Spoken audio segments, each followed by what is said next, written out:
அன்பு தேவனுடைய பிள்ளைகளுக்கு கர்த்தருடைய நாமத்தில் அன்பின் வாழ்த்துக்கள். தேவனாகிய கர்த்தர் மிருகத்தையும் மனிதனையும் 6ஆம் நாளில் படைத்தார். அதாவது ஒரே நாளில் மிருகத்தையும் மனிதனையும் படைத்தார். இன்றைக்கு மனிதன் மிருகமாக மாறிக்கொண்டிருக்கிறான். மிருகம் மனித சுவாபமாக மாறிக்கொண்டிருக்கிறது. வேதம் சொல்லுகிறது, மனிதனுக்கு ஞானம் குறைவாய் இருந்தால் எறும்பிடம் போய் கற்றுக்கொள் என்று மனிதனுக்கு ஆலோசனை சொல்லுகிறது. மனிதனிடம் மிருகம் எதையும் கற்றுக்கொள்ளாது. ஆனால் மனிதனாகிய நாம் மிருகங்களிடம் கற்றுக்கொள்ள வேண்டிய அநேகம் உண்டு. முதலாவது, சிங்கம் கெர்ச்சிக்கிற ஒரு மிருகம். நீதிமான்களாகிய நாமும் சிங்கத்தை போல கம்பீர சத்தத்தோடு கர்த்தரை துதித்து ஆராதிக்க வேண்டும். சங்கீதம் 118 சங்கீதம் 15 வசனத்தில், நீதிமான்களின் கூடாரத்தில் இரட்சிப்பின் கம்பீர சத்தம் உண்டு. ஆகவே சிங்கத்தின் கம்பீர சத்தம் அனுதினமும் நமக்குள் செயல்படட்டும். இரண்டாவதாக, சிங்கம் பின்னடையாதது. தேவ ஜனங்கள் ஆவிக்குரிய வாழ்க்கையில் நாமும் கிறிஸ்துவை விட்டு பின்னடையக்கூடாது. எபிரேயர் 10:38 வசனத்தில், விசுவாசத்தினாலே நீதிமான் பிழைப்பான், பின்வாங்கி போவானானால் அவன் மேல் என் ஆத்துமா பிரியமாயிராது என்கிறார். பாடுகளும் உபத்திரவங்களும் கடல் அலையைப் போல மாறி மாறி நமக்கு விரோதமாக வந்து கொண்டேதான் இருக்கும். ஆனால் ஒரு காரியத்தை மனதில் வைத்துக் கொள்ளுங்கள், அந்த கடல் அலைகளுக்கு தேவன் ஒரு எல்லையை வைத்திருக்கிறார். உங்கள் திராணிக்கு மேலாக உங்களை அது சேதப்படுத்தாது. அதனால சூழ்நிலைகளை பார்த்து நாம் பின்வாங்கி போய்விடக்கூடாது. மூன்றாவதாக, சிங்கம் தைரியமான மிருகம். நாமும் சிங்கத்தை போல தைரியமாக இருக்க வேண்டும். நீதிமொழிகள் 28:1, ஒருவனும் தொடாதிருந்தும் துன்மார்க்கர் ஓடி போகிறார்கள், நீதிமான்களோ சிங்கத்தை போல தைரியமாய் இருக்கிறார்கள் என்று சொல்லப்படுகிறது. இஸ்ரவேலர்கள் கோலியாத்தை பார்த்து பயந்து ஓடினார்கள். ஆனால் அதே இஸ்ரவேலின் தாவீது என்பவர் காட்டில் தைரியமான சிங்கத்தோட போராடி ஜெயித்தார். கோலியாத்தை முறியடிப்பதற்கு முன்பாகவே சிங்கங்களுக்கு முன்பாகவும் கரடிக்கு முன்பாகவும் தாவீதை பழக்க வைத்து ஆடுகளை மீட்டது போல கோலியாத்தையும் வென்று இஸ்ரவேலர்களாகிய மக்களை மீட்டார்.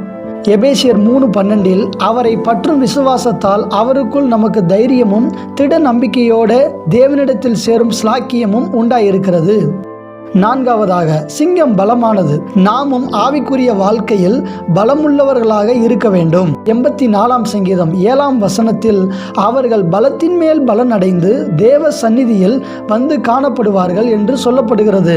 என்னதான் பேதுரு நமது ஆண்டவரை மறுதலித்தாலும் பரிசுத்த ஆவியானவருடைய பலத்தை தன்னுடைய ஆவிக்குள் பெற்றவுடன் ஆவிக்குரிய பலமும் வல்லமையும் அவர்களுக்குள்ளே செயல்பட்டு கிறிஸ்துவுக்காக மரிப்பதற்கும் தன்னை ஒப்பு கொடுத்தார்கள்.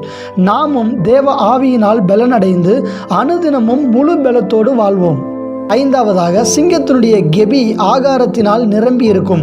நாகும் 2:12 வசனத்தில், சிங்கம் தன் குட்டிகளுக்கு தேவையானதை பீறி தன் பெண் சிங்கங்களுக்கு வேண்டியதை தொண்டையை பிடித்து கொன்று இரைகளினால் தன் கெபிகளை பீறி போட்டவைகளினால் தன் தாபரங்களையும் நிரப்பிற்று.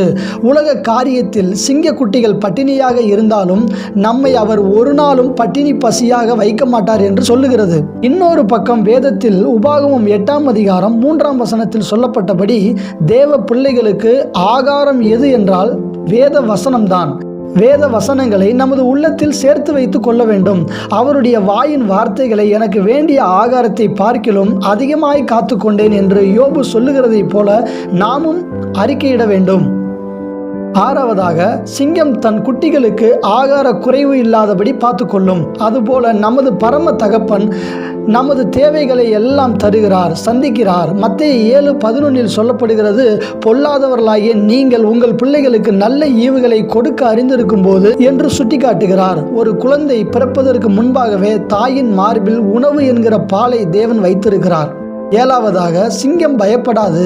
தேவ பிள்ளைகளாகிய நாம் இந்த உலகத்தில் பயப்படக்கூடாது. மார்க் 4:40 வசனத்தில், ஏன் இப்படி பயப்பட்டீர்கள், ஏன் உங்களுக்கு விசுவாசம் இல்லாமல் போயிற்று என்று சீசர்களிடத்தில் ஆண்டவர் பேசினார். வேதத்தில் 365 முறை நம்மை பயப்பட வேண்டாம் என்றுதான் ஆண்டவர் சொன்னார். ஆனாலும் நம்ம ஒவ்வொரு நாளும் பயந்து கொண்டேதான் இருக்கிறோம். நமக்கு விசுவாசம் குறைந்தால் பயம் வரும். ஆகவே பயமில்லாத வாழ்க்கை வாழ்வோம். எட்டாவதாக, சிங்கம் மறைவிடத்தில் தங்கும். புலம்பல் 3:10 வசனத்தில் சொல்லப்படுகிறது, அவர் எனக்கு பதிவிருக்கிற கரடியும் மறைவிடங்களில் தங்குகிற சிங்கமுமாயிருக்கிறார். மறைவிடம் தாழ்மையை குறிக்கும். நமது பேச்சு, உடை, கிரியை அனைத்திலும் சரியாயிருந்து மறைவிடத்தில் உள்ள தேவனுக்கு நாம் தாழ்மையாயிருப்போம். 9வதாக, பிசாசு சிங்கம் போல நம்மை விழுங்க சுற்றி வருகிறான். எபிரேயர் 11:33 சிங்கங்கள் வாயை அடைத்தார்கள் என்று கூறுகிறது. சிங்கத்தின் வாயிலிருந்து ரட்சிக்கப்பட்டேன் என்று பவுல் சொல்லுகிறார். உலகம், மாமிசம், பிசாசுகளை நாம் ஜெயிக்க வேண்டும். 10வதாக, சிங்கம் காட்டுக்கு ராஜா. சிங்கம் காட்டுக்கு ராஜாவாக இருந்தாலும், பிசாசு இந்த உலகத்திற்கு ராஜாவாக இருந்தாலும், வெளிப்படுத்தின விசேஷம் 1ஆம் அதிகாரம் 6ஆம் வசனத்தில் சொல்லப்பட்டபடி நாமும் 1000 வருஷ அரசாட்சியில் ராஜாவாக புதிய உலகத்தை ஆள்வோம். ஆமேன்.